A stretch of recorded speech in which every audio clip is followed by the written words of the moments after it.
Bonjour à toutes et à tous.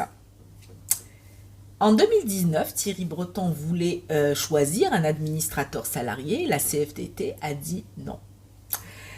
La présence et l'intervention de la CFDT à l'Assemblée générale des actionnaires contre la vente de Worldline, qui allait à l'encontre de l'intérêt des salariés du groupe Atos, a fortement contrarié Thierry Breton. De même que notre refus de signer l'accord d'intéressement que tous savaient fécond dès le départ, qui devait servir à crédibiliser ses objectifs financiers démesurés et inatteignables vis-à-vis du marché. En effet, les analystes financiers commençaient déjà à douter des performances réelles du groupe.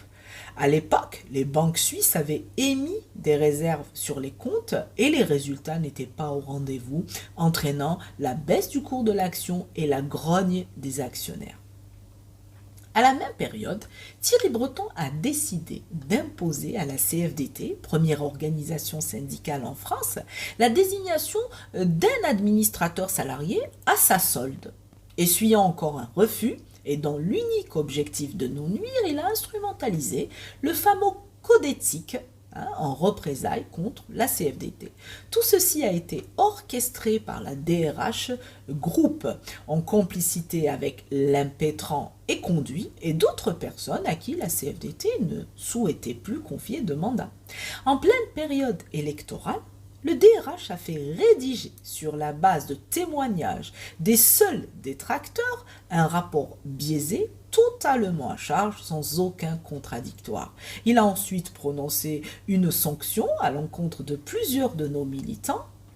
Malgré toute cette cabale, la CFDT a fini par désigner l'administrateur de son choix, Louis Farès, et conserver et renforcer la confiance des salariés en gagnant largement les élections. Et enfin, elle a obtenu le retrait des sanctions infondées.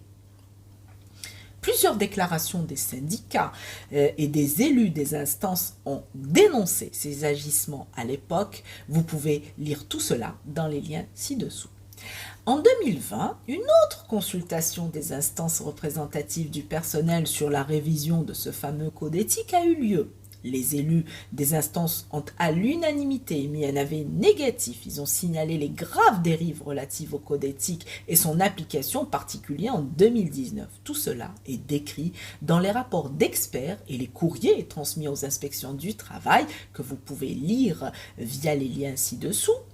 La CFDT recommande à tous les salariés d'être très vigilants. S'il vous arrivait d'être identifié ou sollicité par la direction dans le cadre d'une alerte éthique, ne restez pas isolé et contactez immédiatement un représentant CFDT qui saura vous conseiller et vous accompagner afin de tout faire pour éviter une dérive dangereuse telle que celle qui s'est produite en 2019. Vous pouvez compter sur nous. Merci pour votre écoute et à très bientôt.